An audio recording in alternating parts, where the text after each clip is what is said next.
Yemen में Israel के लिए अमेरिकी हूथी से लड़ रहा है। गाजा में इजराइल हमास से युद्ध लड़ रहा है। लेबनान में इजराइल की हिजबुल्लाह से लड़ाई जारी है।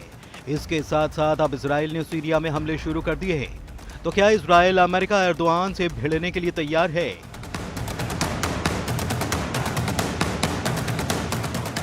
सीरिया कहने को कमांडर जुलानी उर्फ अल शरा की सल्तनत है।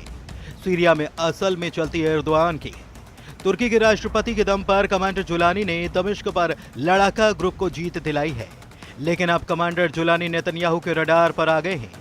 इजराइल ने सीरिया में हमले शुरू कर दिए हैं। गोलान हाइट्स पर तैनात नेतन्याहू आर्मी सीरिया के कई शहरों को जला रही है। पीएम नेतन्याहू ने हमास को जो धमकी दी है वो इजराइल के सभी दुश्मनों के लिए लास्ट वार्निंग है।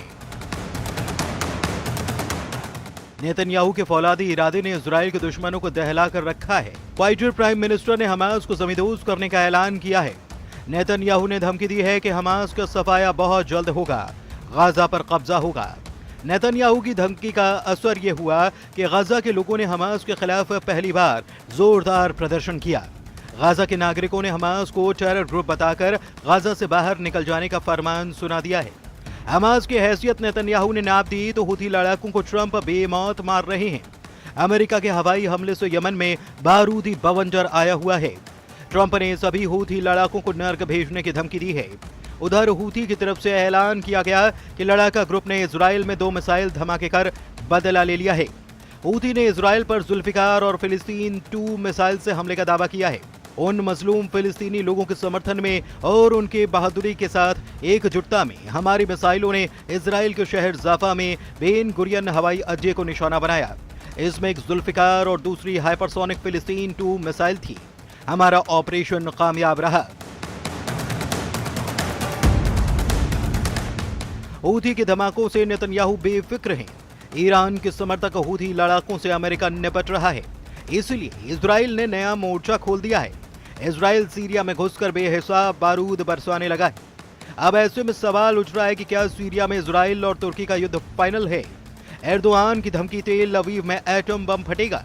क्या इजराइल तुर्की को उड़ा देगा? हूथी के बाद एसटीएस लड़ाकों पर फटने लगा ट्रंप का बम।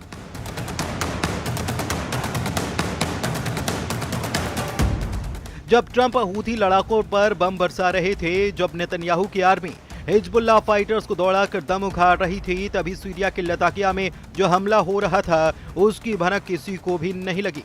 इजराइल ने आधी रात सीरिया में घुसकर कोहराम मचा दिया। इजराइल ने जंगी जेट से हवाई हमले कर कमांडर जुलानी की गढ़ में भारी तबाही मचाई है। इजराइल की एयर स्ट्राइक इतनी जोरदार थी कि बम धमाकों के बाद लगी आग कई किलोमीटर दूर तक दिखाई दी। बम विस्फोट का शोर लताकिया में पूरी रात सुनाई देता रहा। हवाई हमले के बाद सीरिया में इजराइल आर्मी ने ग्राउंड ऑपरेशन कर हथियारों का बड़ा गोदाम तलाश निकाला है। इजराइल के हवाई हमले के बाद सीरिया फ्रंट पर महायुद्ध छिड़ने का सायरन भी बजने लगा है। सीरिया में इजराइल की टक्कर तुर्की की सेना से तय मानी जा रही है। तुर्की ने सीरिया में जबरदस्त सैन्य तैनाती शुरू कर दी है। कमांडर जुलानी कई लड़ाका ग्रुप और कुर्द फोर्सेस के साथ इजराइल से युद्ध के लिए तैयार हैं। नेतन्याहू सीरिया फ्रंट से कब्जा छोड़ने के लिए तैयार नहीं है। इजराइल का दुश्मनों से निपटने का अनोखा और बेखौफ स्टाइल है। इजराइल दुश्मनों को बर्बाद करने तक नहीं रुकता, लेकिन सीरिया में इजराइल को लड़ाका ग्रुप के साथ महाशक्तिशाली देश से भी टक्कर लेनी पड़ सकती है।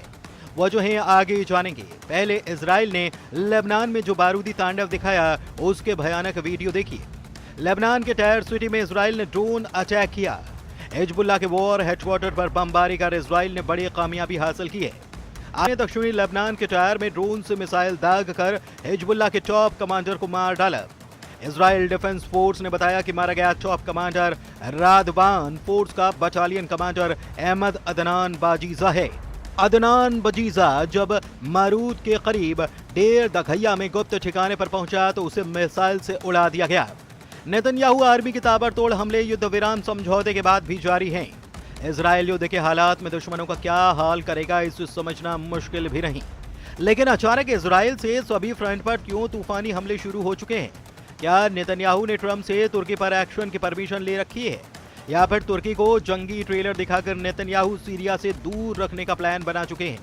क्योंकि लेबनान हमले की पुष्टि इजराइल ने की है, लेकिन सीरिया अटैक पर आधिकारिक बयान नहीं दिया गया। सीरिया मीडिया में इजराइल के लताकिया स्ट्राइक गोलान हाइट्स पर हुए बम विस्फोट के बाद अंजाम दी गई है, जहां पर इजराइल सेना को निशाना बनाकर रॉकेट धमाके किए गए थे। इसके जवाब में इजराइल ने दुश्मनों के अड्डे पर जंगी जेट से धावा बोला। सीरिया की न्यूज एजेंसी सना के मुताबिक इजराइल के निशाने पर हिजबुल्लाह लड़ाकों के गुप्त अड्डे हैं। लताकिया बंदरगाह के करीब शहरों में अब भी हिजबुल्लाह फाइटर्स ने अड्डा बना रखा है। हालांकि हिजबुल्लाह सिर्फ बहाना भर बताया जा रहा है। इजराइल का मकसद सीरिया में जमे रहने का है। नेतन्याहू नहीं चाहते कि बफर जोन से इजराइल सेना वापस लौटे, लेकिन मुश्किल यह है कि तुर्की की सेना सीरिया में तेजी से फैलती जा रही है, जिससे कि तुर्की इजराइल की टक्कर के आसार बढ़ से गए हैं। सीरिया और तुर्की ने सैन्य समझौता किया है, जिसमें तुर्की ने सीरियाई सेना की मजबूती के लिए ट्रेनिंग और हथियारों की मदद पहुंचाना शुरू कर दिया है। सीरिया आने वाले दिनों में तुर्की से बड़े पैमाने पर हथियारों की खरीद फरोख्त करने जा रहा है। एर्दोआन सीरियाई विद्रोहियों को हथियार देने और सैन्य समझौता करने की कोशिश में लगे हैं, जबकि कमांडर जुलानी सरकार को अब तक किसी भी देश ने मान्यता नहीं दी है। ऐसे में तुर्की के लिए सीरियाई विद्रोहियों को हथियार बेचना मुश्किल हो सकता है। तुर्की जुलानी को हथियार बेचने के रास्ते तलाश रहा है। इसके साथ ही सीरिया में सैन्य तैनाती बढ़ाने में भी जुटा है। पश्चिमी मीडिया रिपोर्ट के मुताबिक तुर्की ने पालमायरा हवाई अड्डा और T4 में सीरियाई हवाई अड्डों के बुनियादी ढांचे का इस्तेमाल कर तुर्की एयरफोर्स के लिए बेस बनाने शुरू कर दिए हैं। दावा किया जा रहा है कि तुर्की सीरिया में जमीनी और हवाई ताकत का विस्तार कर रहा है। तुर्की ने दमिश्क अंतर्राष्ट्रीय हवाई अड्डे के संचालन में मदद के नाम पर होल्ड बढ़ा दिया है। इसके अलावा उत्तरी सीरिया में सीरियन नेशनल आर्मी पर तुर्की ने पकड़ मजबूत बना ली है। कुर्द फोर्स को पहले ही एर्दोआन अपने पाले में ले चुके हैं। तुर्की के राष्ट्रपति की सभी चाल पर इजराइल ने बारीक नजर बना रखी है। इसलिए वक्त बेवक्त सीरिया में इजराइल बारूदी धमाके कर अपनी मौजूदगी का एहसास करा रहा है। प्रेसिडेंट ट्रंप ही सीरिया में तुर्की की दखल अंदाजी से खफा है। अमेरिका ने सीरिया में साइलेंट ऑपरेशन ऑन कर रखा है। अगर नौबत इजराइल तुर्की युद्ध की आई तो अमेरिका क्या करेगा, ये दुनिया जानती है। सुपर पावर से मिले बैकअप से ही इजराइल 7 फ्रंट पर दुश्मनों पर भारी पड़ रहा है।